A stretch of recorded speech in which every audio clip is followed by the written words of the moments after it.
Olá, seja bem-vindo, seja bem-vinda a mais um vídeo aqui do canal CACD Inglês. Uma das perguntas que eu mais recebo, seja de alunos, seja de candidatos de forma geral, é a respeito de dicionários. Qual dicionário eu indico para os estudos de inglês para CACD? Eu acho que muitas vezes embutida nessa pergunta existe uma esperança de que eu indique um único dicionário que é melhor que todos os outros para que você possa estudar inglês. Mas na verdade, fazer uso de apenas um dicionário nos seus estudos de inglês para CACD pode não ser a melhor estratégia. Isso pode acabar empobrecendo os seus estudos de vocabulário, porque dicionários diferentes trazem informações diferentes a respeito daquela palavra, daquela expressão, daquele item lexical. Então, nesse nosso vídeo de hoje, eu quero te apresentar 4 dicionários que você pode utilizar nos seus estudos de inglês para o CACD, e eu selecionei 4 que estão disponíveis online e aos quais o acesso é gratuito. Então eu vou te apresentar esses 4 dicionários e vou comentar algumas das vantagens, por assim dizer, de cada um deles. Vamos lá? Bom, o primeiro dicionário que eu indico é um dicionário que eu gosto muitíssimo. Se você é meu aluno, você sabe que eu utilizo bastante. É esse Oxford Learners Dictionaries, que está nesse site oxfordlearnersdictionaries.com. Eu gosto desse dicionário por uma série de motivos. Em primeiro lugar, eu acho o layout bem clean. Ele não é um site que está cheio de pop-up, cheio de banners, então eu acho que isso também ajuda a focar na informação que realmente nos interessa. Em segundo lugar, eu gosto muito desse dicionário porque ele separa as páginas por classes de palavras. Então vamos supor que você foi fazer uma pesquisa nesse dicionário a respeito da palavra but. Você foi lá, digitou but, e aí você vê que essa busca te direciona à página de but enquanto conjunction. Mas but não é só conjunção. But também está classificado em outras classes de palavras, que você vê aí no lado direito, nesse Other Results, All Matches, você vê, tem but como preposição, tem but como advérbio, but como substantivo. Então, eu acho que essa forma de separar os verbetes, cada um em sua classe de palavras, quando a palavra é polifuncional, eu acho que isso ajuda muito a organizar os estudos, a entender que aquela palavra tem mais de uma função e a localizar a função que de fato te interessa naquela pesquisa que você está fazendo. Outra coisa que eu gosto muito nesse dicionário, no Oxford Learners, é que ele traz bastante informação a respeito de coligação. Você sabe que o vocabulário também determina padrões gramaticais. E é importante, quando a gente está estudando vocabulário, consultando dicionários, que a gente não tenha como enfoque apenas o aspecto semântico, ou seja, apenas o sentido das palavras, mas que a gente também pense nessa questão gramatical, na questão de coligação. Então veja, por exemplo, nesse Oxford Learners Dictionary, se você entrar no substantivo development, que provavelmente é um substantivo que você conhece bem. Então você vê aí que development no sentido número 1, ou seja, é uma palavra polissêmica, que é esse sentido de crescimento, de desenvolvimento. Você vê aí que é uma palavra uncountable. Então tem essa informação gramatical a respeito desse substantivo, né? Countable e uncountable é uma classificação que tem a ver com morfologia dos substantivos na língua inglesa. Então você vê que tem essa informação. E tem essa informação para cada um dos sentidos da palavra. Se você der uma olhada no sentido 4 da palavra, por exemplo, que é esse sentido de new event, então development no sentido de um acontecimento, você vê aí que a anotação é totalmente diferente, né? Development nesse sentido é countable e é usually plural. Então veja quanta informação valiosa traz esse dicionário a respeito não só do sentido da palavra, mas também da sua coligação, dos padrões gramaticais que são determinados por essa palavra. E uma outra coisa que eu também gosto nesse dicionário é que a abonação é muito rica, ou seja, ele traz muitos exemplos, muitas amostras de linguagem. Você vê aí que você pode clicar nesse Extra Examples e ver várias outras ocorrências daquela palavra que você está estudando. Isso pode te ajudar a entender melhor o sentido da palavra e também a entender melhor como ela funciona em termos gramaticais dentro de um contexto. Então, é um dicionário excelente, gosto muito. Quem faz o Step by Step comigo sabe que a gente sempre usa durante as aulas, recomendo muitíssimo. Um segundo dicionário que eu gosto muito, recomendo também para os meus alunos, para os candidatos, é esse Longman Dictionary of Contemporary English, que você encontra no site ldoceonline.com. É um dicionário também cujo layout é relativamente clean, tem alguns banners, mas não atrapalham muito. É uma das desvantagens é que o verbete não vem dividido em classes de palavras, então você tem que rodar a página para ver se aquele verbete pode ser pensado em termos de mais de uma classe de palavras, ou seja, se aquela palavra é polifuncional. Então veja aí, por exemplo, eu pesquisei aqui a palavra aim. E você vê que o primeiro resultado é o substantivo aim, né? Nesse sentido, uma possível tradução seria de um objetivo, né? Então, só que aim também pode ser verbo e você encontra a definição do verbo só se você rodar a página lá para baixo, aí você vai encontrar o verbo aim. Então, eu entendo isso de certa forma como uma desvantagem. Mas algo que também é muito legal desse dicionário é que ele traz também informações sobre coligação.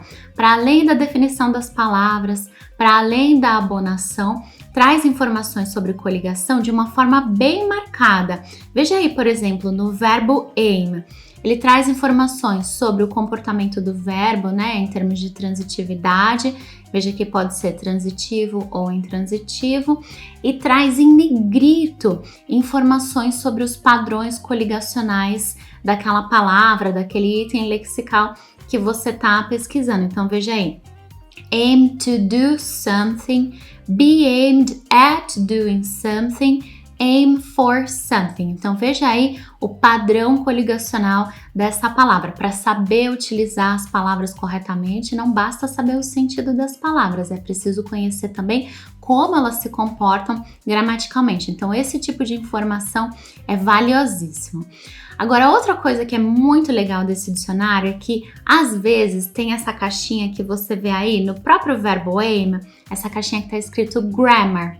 E aí tem alguma explicação gramatical, normalmente relacionado a tópicos ou a palavras que são utilizadas com frequência de forma incorreta. Então, é uma caixinha que traz alguma informação de forma mais prescritivista a respeito do uso daquela palavra, daquele item lexical. Então veja aí que no caso do aim, qual é o padrão, né? O verb pattern.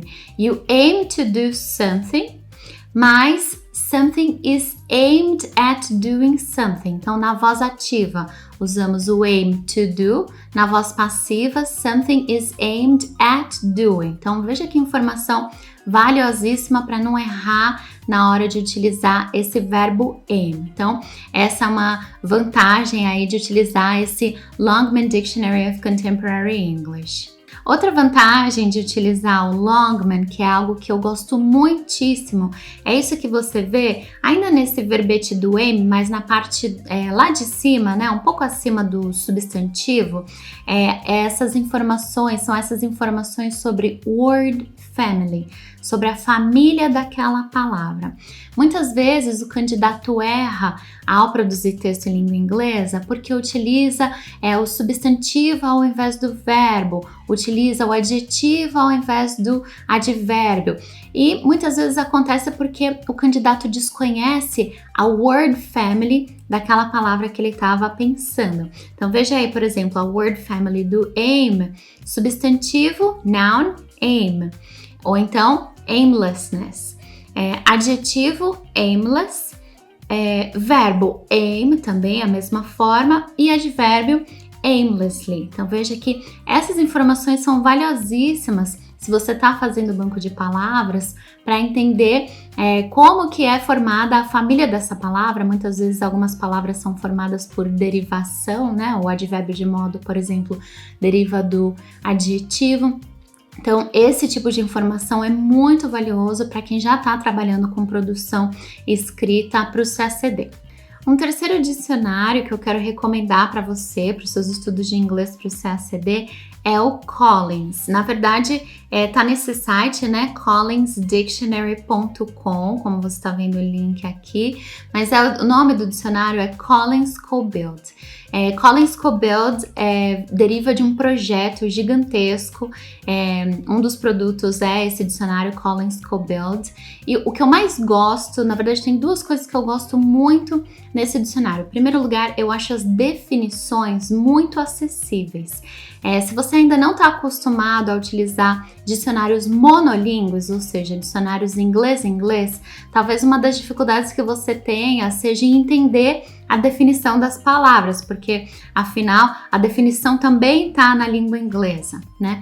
E esse dicionário tem um cuidado especial em definir as palavras de uma forma mais acessível. Então, eu gosto de destacar essa vantagem, por assim dizer, de utilizar o Collins CoBuild. Como você vê aí, eu acessei aqui o verbo agree, né? E aí você vê verbo, primeira acepção, né? Verb, if people agree with each other about something, they have the same opinion about it, or say they have the same opinion. Então, eu acho as definições bastante acessíveis.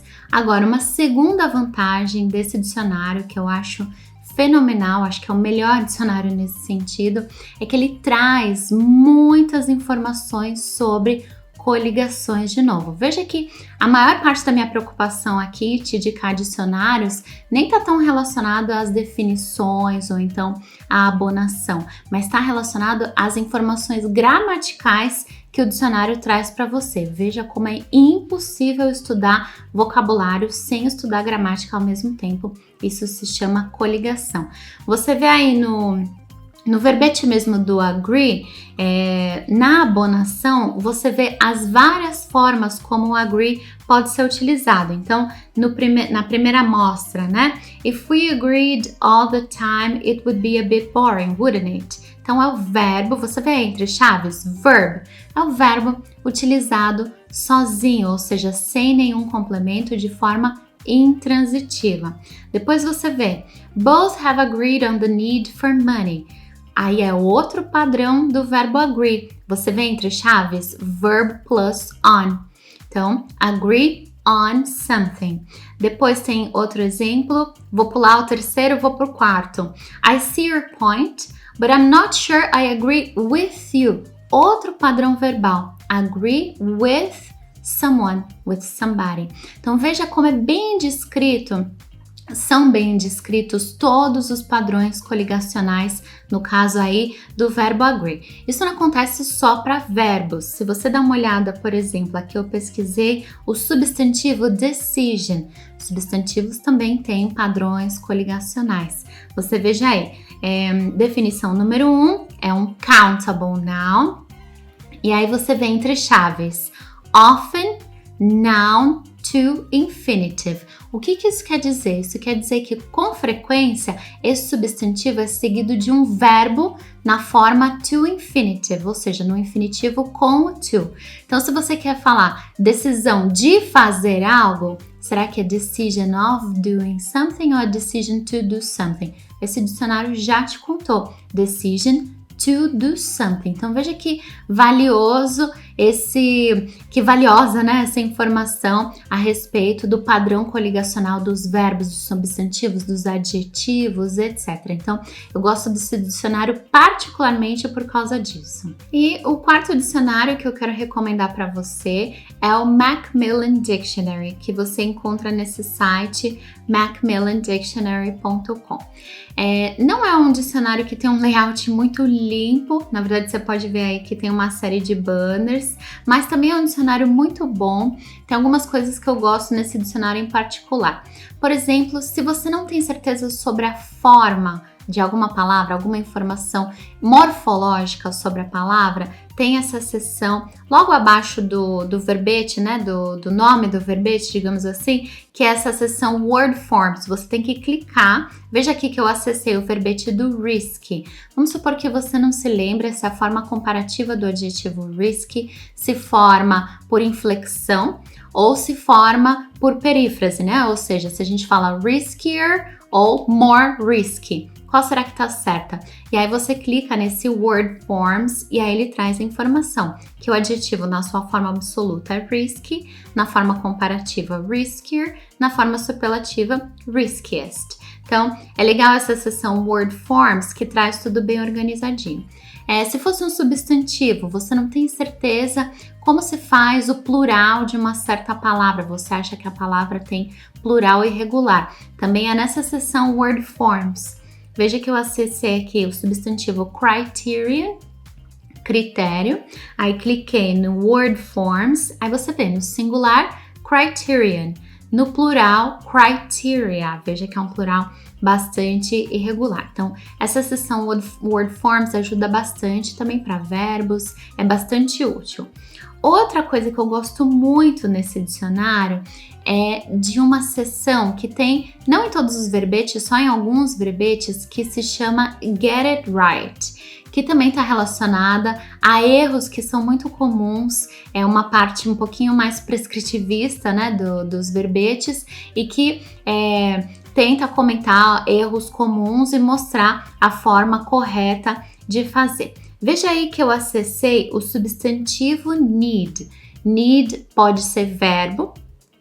Esse dicionário também separa os verbetes por classe de palavra, né? Então, need é uma palavra polyfunctional, né? Ela tem mais de uma função. Need pode ser verbo, need pode ser substantivo. Acessei aqui o verbete do substantivo. Aí você veja aí na parte direita que tem essa seção Get It Right em vermelho.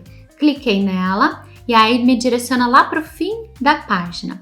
Get It Right. E aí traz essa informação importante a respeito dessa palavra. O substantivo need, no sentido de necessidade, né? Alguma coisa nesse sentido. When the noun need is followed by another noun, we use the preposition for, not of. Então aí, a forma errada, olha o xizinho. Due to continuous immigration from the mainland, the need of land has increased. E, isso acontece muito frequentemente por causa de erros de interferência da língua portuguesa, né? A necessidade de terras. The need of land. Errado. O padrão coligacional dessa palavra não é com of, é com for. Então veja a forma correta. Due to continuous immigration from the mainland, the need for land has increased.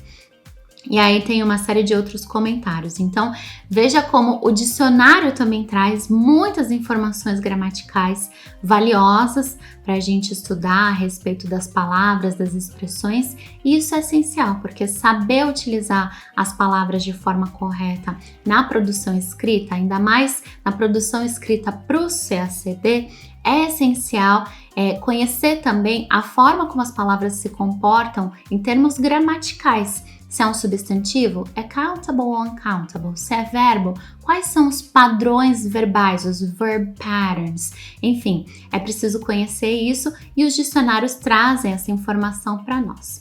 Então, esses 4 dicionários com certeza vão te ajudar muito nos seus estudos de vocabulário, nas suas consultas, enquanto você estiver fazendo os seus simulados, mas talvez só eles também ainda não seja algo suficiente, porque às vezes você precisa de consultas mais específicas, não é mesmo? Consultas de collocation, consultas a respeito de tradução, consultas de sinônimos, antônimos. Então, no próximo vídeo aqui do canal, vou falar justamente sobre esses outros tipos de dicionário, sobre collocation, sinônimos e antônimos, dicionários bilíngues.